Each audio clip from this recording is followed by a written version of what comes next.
rivalries and battles. We all have them. We get them when we're little, especially between siblings. Sibling rivalries are just kicking around. But it's not until you get to school that you really get that battlefield. As Pat Benatar said it, love is a battlefield. We're not saying that love will conquer and move above all of this, but it is a battlefield. And our love for the automotive industry and a multitude of different models and cars creates the ultimate battlefield for a marketplace. And within it, every car company is always vying for that next big thing. And because one company decides to go outside of the norm and create a brand new market or model and take the world by storm, everybody else wants to jump on their heels and make money off of it. Soon enough, a battle ensues, and we start to see what the markets can give us as competition moves into play. In the end, one will conquer and the others will fall. And in this battlefield, the automotive marketplace, only one will survive. And today, AutoLooks is going to take a look at the automotive battlefield.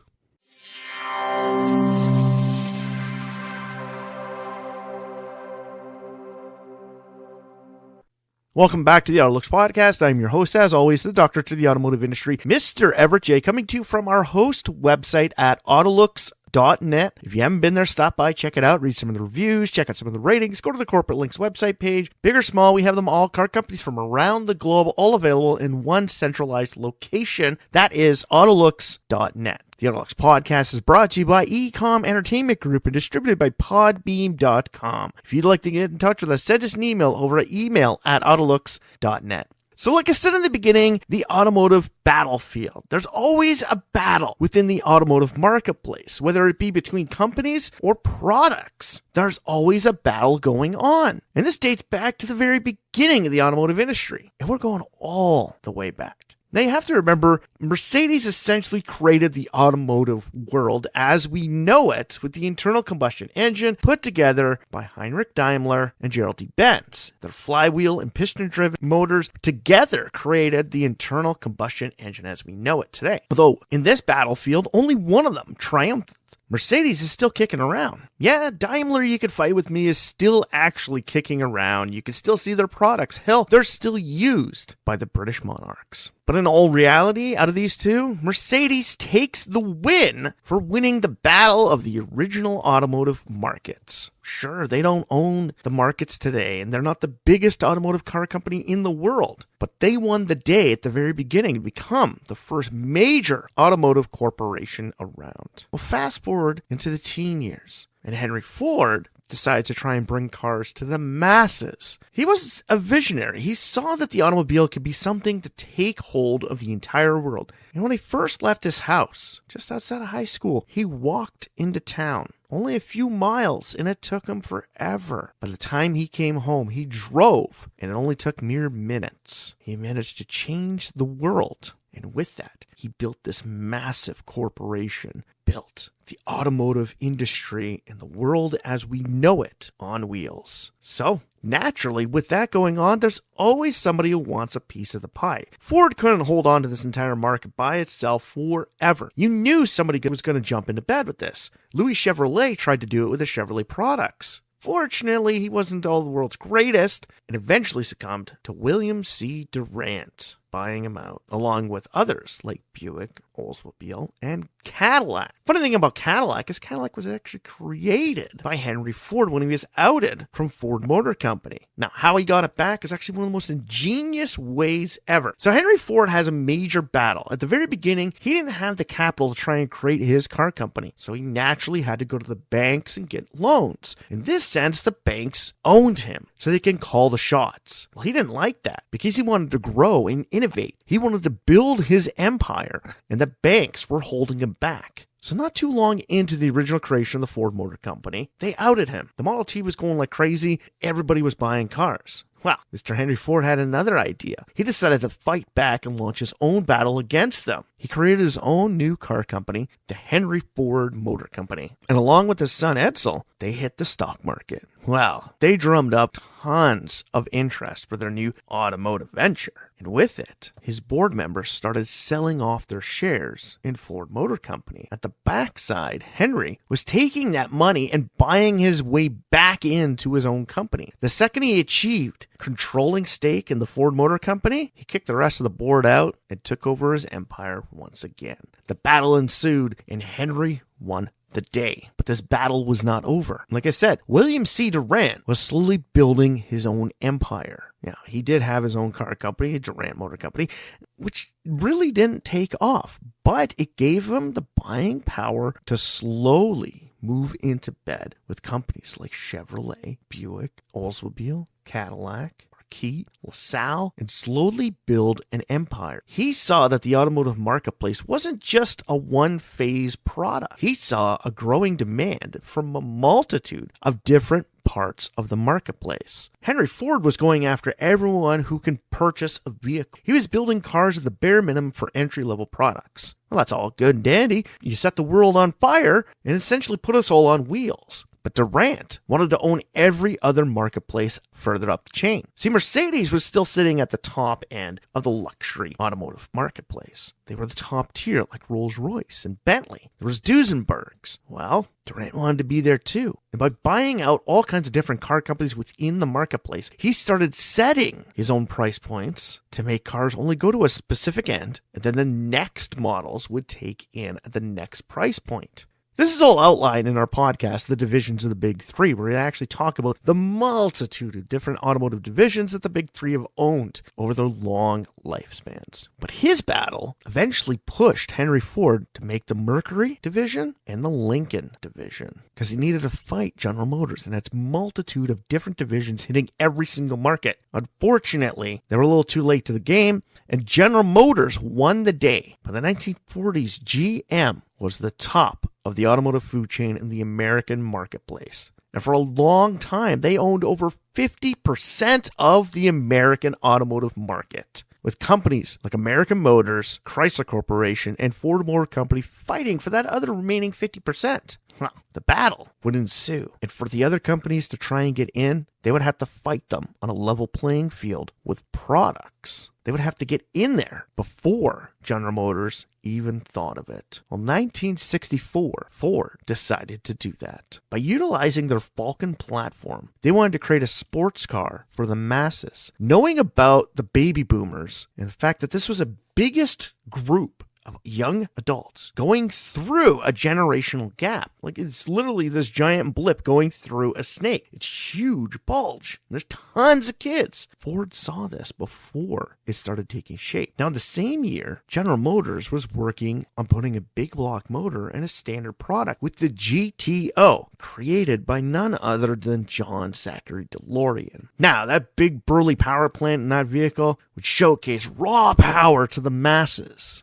Ford would take a little while to get into this because they were working on their Mustang, their pony car. But Dodge eventually stepped in and said, no, we're not going to let you take this. And they came in with the Charger. Now, this battle would go on for decades, and the Charger would fall by the wayside with the GTO carrying on. Unfortunately, the Charger would eventually come back as a sedan, and its name would hold true to what it originally was, a powerful, large vehicle. Now, it was a sedan, not a coupe, but it was still powerful. And in the end, when the GTO was brought back here as a Holden Monaro, basically badged as a Pontiac GTO, it couldn't hold its own against the powerful Dodge Charger. Hell, the Mercury Marauder couldn't even fight against the Charger sedan, and the Charger won the day, kind of like the Mustang. The Mustang was built for this brand new giant blip going through the generations, and the baby boomers wanted to have fun, but not all of them could afford it. So Ford released the Mustang in 1964. Quickly following their heels, General Motors put his best team onto it, had both Chevrolet and Pontiac working together to get their Trans Am and Camaro out. A couple of years later, Dodge would finally follow suit, same with Plymouth, with the Cuda and Challenger counterparts. They would come in and blow the doors off everyone. But in the end, only one would survive. And today, the Mustang is still the only original pony car that's been in continuous production since it launched. The reigning world king of muscle cars and pony cars is the Mustang. It never left us. The Camaro can say, oh, we came back and we're celebrating our 40th anniversary. Yeah, but you guys disappeared for like 8 years. You can't say that, and now they're gone again. The Challenger disappeared, came back as a Mitsubishi model in the 80s that most of us don't even want to remember before it came back in a big way to try and gobble up sales when the baby boomers were coming through in their retirement days. And the second wave of the retro inspiration was going through. That battle would come back to us. But yet again, the Mustang would reign king. Like we said, throughout history, there's been a lot of automotive battles. Willys couldn't make the Jeep alone, so they used Bantam, and they even commissioned Ford to help build the original Jeep for military spec in World War II. At the end, Willys became their own car company and released the Jeep and the masses. Seeing how many people are actually purchasing the Jeep for their cottages or camps, as I like to call them, going up to the camp or cabin or cottage, whatever you call it, going for a beach ride, backwoods exploring, Jeeps became the main vehicle around the world. Well, Ford couldn't leave that alone. And around the same time they created the Mustang, Ford released the Bronco onto the world stage as well. And the Bronco became the main competition for the Jeep Wrangler. It was essentially back in those days, just the Jeep. Now, this is a battle that would go on forever until the mid-90s. Not too long after OJ had us chasing his white Bronco, did the actual Bronco model disappear, getting replaced by the Expedition. Well, Jeep never disappeared and has stuck around. It's been here since the 1940s. They're still kicking, and they've won the SUV battle. Now the SUV battle is starting to heat up once again with the return of the Bronco. Toyota really starting to push their Land Cruisers. Nissan considering bringing back the Xterra to go up against it, and a multitude of Chinese competition, especially from BAIC. There's tons of more competition because people see this marketplace as a growing space. Kind of like the pony cars back in the late 60s and 70s. But those are just models. Sometimes car companies pick fights with each other as well. The greatest battle in automotive history is the one between Ferruccio Lamborghini and Enzo Ferrari. If you haven't watched either the Ferrari movie or the Lamborghini movie, you don't understand this battle. Hell, if you haven't done any research on it, trust me, go back and look at this. Ferruccio built tractors, and he loved his Ferraris. But he found problems with them. He was somebody who aspired to create the best products out there. He built a tractor for the working man that you could literally beat the crap out of, and it would still keep going. Well, his Ferraris, he loved them. And he bought tons of them, had them in tons of different colors. But he found problems with them overheating constantly. Well, one day he decided to throw one of his tractor radiators underneath the hood to keep his Ferrari from overheating. He quickly found out that this bigger radiator from his tractor, made for industrial use, kept his Ferrari cold and kept it going. Well, he wouldn't just sit back. No. He wanted to go to Enzo himself and tell him about this. And tell him that he loves his cars, but he wants to help him make them the best in the world. Well, Enzo was a stubborn man. He didn't like to listen to anybody. His products were the best in the world. And if you watched the movie Rush, or even done any research on Niki Lauda and the fact that he called Ferraris crap until he rebuilt them and put them together, you'll understand that Enzo didn't like many people. Niki stood up to him, and he really didn't give two craps about it. And he proved to him, right in front of him, that he can make it better. But Ferruccio couldn't do that. No, he just wanted to set a meeting with them to go over this product. Well, Enzo didn't care about that. He just told him to go back to making his tractors and leave him alone. That wasn't going to appease Ferruccio. And with this, he was literally going to set the stage and create his own supercar to go up against all Ferraris. He eventually did it. And for a while, Lamborghini was growing and showing the world that you don't need to buy a Ferrari because Lamborghini doesn't have a rigorous background check. See, Ferraris, to buy them, there's a very specific line. And by telling you this, I'm probably going to get banned from ever owning a Ferrari in my life. But you literally have to get your name put on specific lists. There are specific things you can do. And when you purchase your vehicle, there's only specific ones you could start with. So as of right now, I would have to go out and buy something like a California or a Ramona to get myself into the Ferrari stable. I can't just go out right now and buy myself an F80. Even if I had tons of money, I can win a lottery you have $1 billion tomorrow. Go up to the Ferrari plant and say, I want to buy an F80. And they're like, okay, where's your F40? Where's your F50? Where's your Enzo? And where's your LaFerrari? Well, I don't own any of those. Sorry, you're not making it on the list. It's an exclusive club, one that Lamborghini doesn't have. You got the money, you could buy it. Now today, Ferrari, kind of breaking itself away from Fiat and being back on its own, kind of won the day. Because Lamborghini is now owned by Volkswagen, a company that also, at one point in time, owned Bugatti. Still has ties into it, but it's more owned by Rimac now. So essentially, Ferrari won the day. They beat Lamborghini, but Lamborghini proved to them that you can make their cars better. By them putting their vehicles out there, they kept Ferrari on their heels, constantly looking for ways to better their products over the competition. Because before that, there was no competition. They thought their vehicles were the best out there. The only thing that ever came close to Ferraris in the early days were Maseratis, which is funny because that's originally where Enzo started out, between Maserati and Alfa Romeo. The first Ferrari was a rebranded Alfa Romeo built by Enzo. So he got to start with the competition to build competition. He beat the competition in the end. Maserati and Alfa Romeo today are nearly a shell of what they once were. Kind of like Lancia. One of the greatest battles in the racing world came between Lancia and Audi, the Stratos and the Quattro.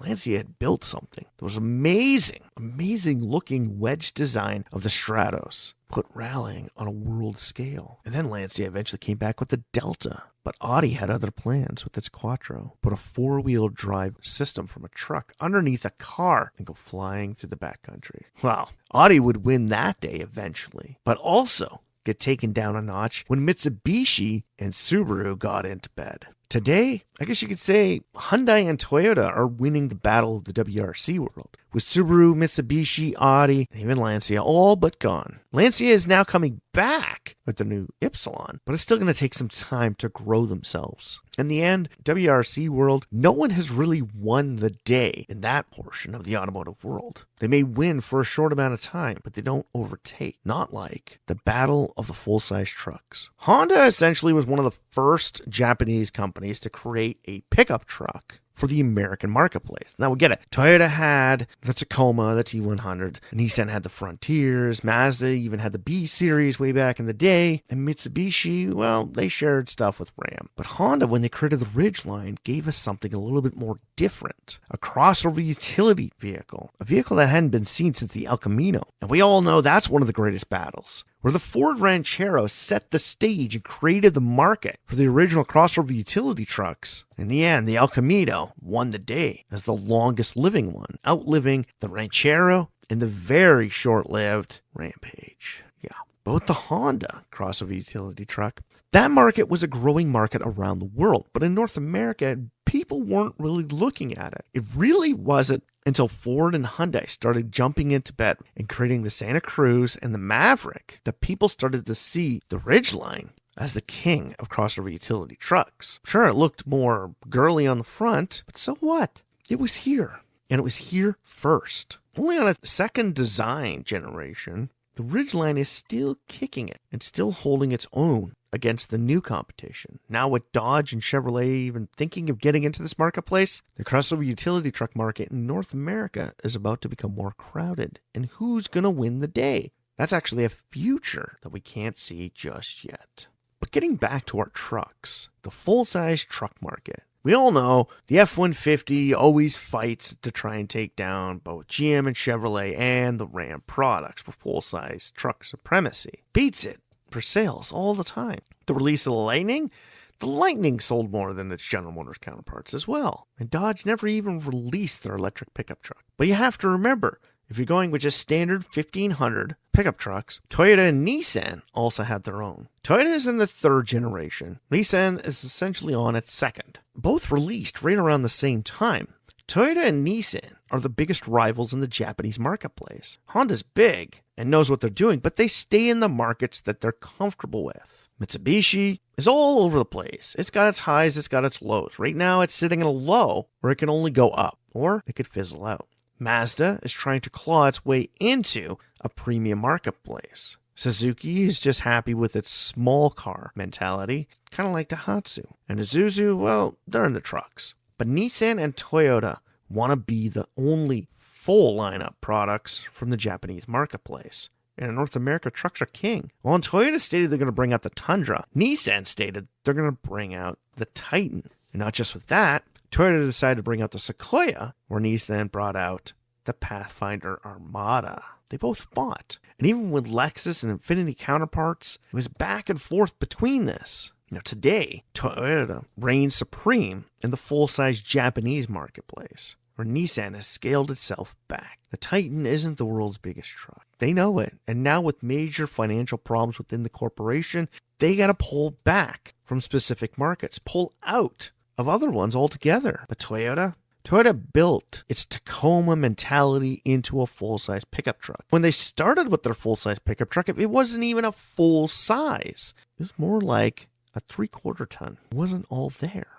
But now, the Tundra, goes up against the entry-level or standard products of the F-150, the Silverado, the Sierra, and the Ram. It's there. It hasn't taken over because it hasn't moved into that commercial side with the diesels yet. But when it comes to Japanese full-size pickup trucks, it's the only one that has proved itself to be a viable product. Kind of like the Supra RX-7 and 350Z. The Z is the only continuous selling product. The Supra has tried to move up, and the RX-7 isn't even back yet. But one of the greatest battles you could talk about is the one between not just car companies, but aftermarket divisions that were brought underneath the umbrella of an automotive corporation. AMG and the M Series. When it's either of their birthday, they salute the competition and are glad to have them around. Each one tries to outdo the other constantly. There is no winner in the AMG and M, but together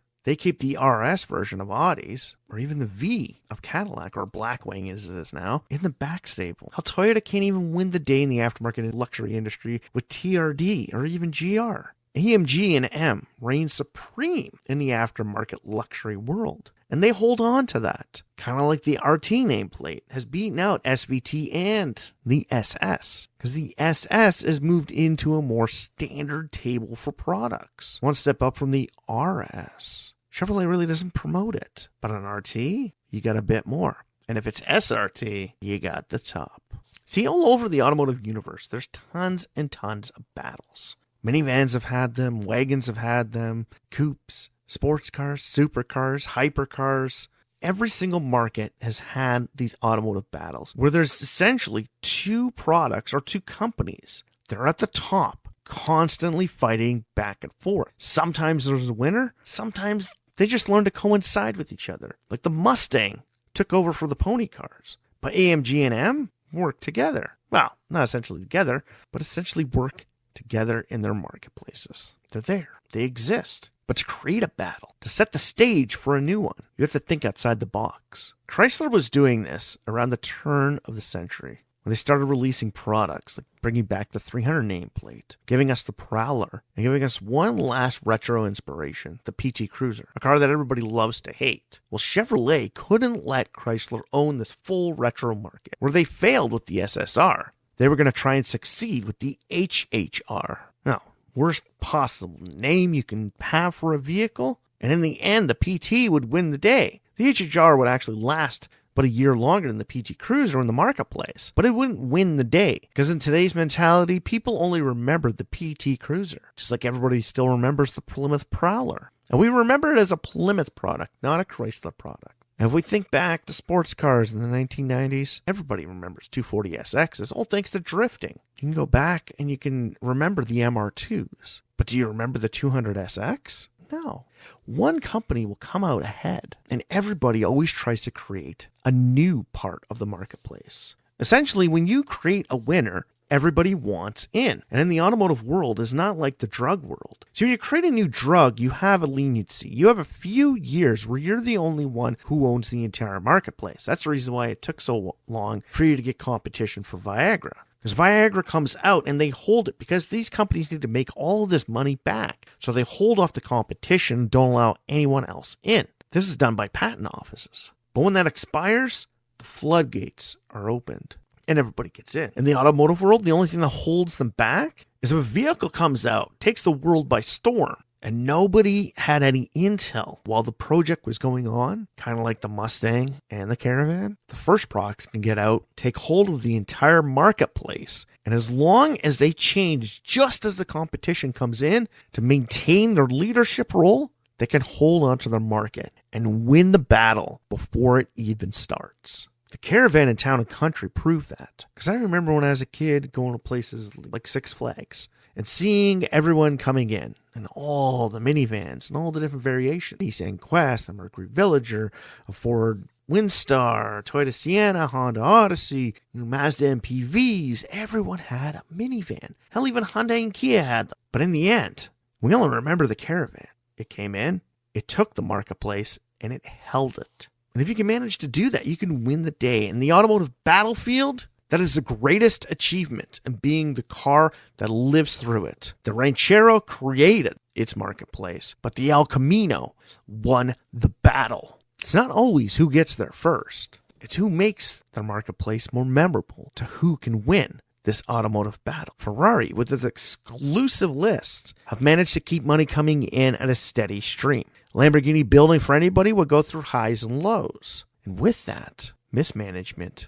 and financial collapse. Sometimes exclusivity can be the key to winning the battle. Sometimes holding back mass production can make your product that much more desirable. And you can win the battle overall. So jumping into the marketplace and making thousands upon thousands of them right away eventually can kill you in the end. Creating wait lists can sometimes help you win the battle all right.